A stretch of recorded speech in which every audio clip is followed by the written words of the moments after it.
কি কি আমল আমাদের উচিত করা এটা এখানে উল্লেখ করতেছি। এক নাম্বার হলো বিশেষভাবে কোরবানি দাতা এবং অন্যদেরও এই 10 দিন নিজের নখ চুল না কাটা।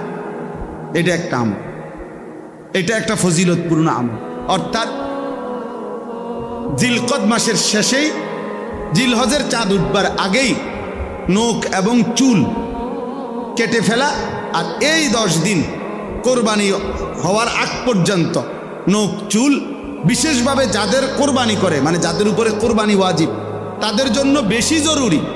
আর যারা এমনিতেও কোরবানি হয় না, এমনকি বাচ্চা, তারারও এই 10 দিন নখ এবং চুল না কাটা, এটা রাসূলুল্লাহ সাল্লাল্লাহু আলাইহি সাল্লাম এবং সাহাবায়ে কেরামের আমল ছিল না কাটা।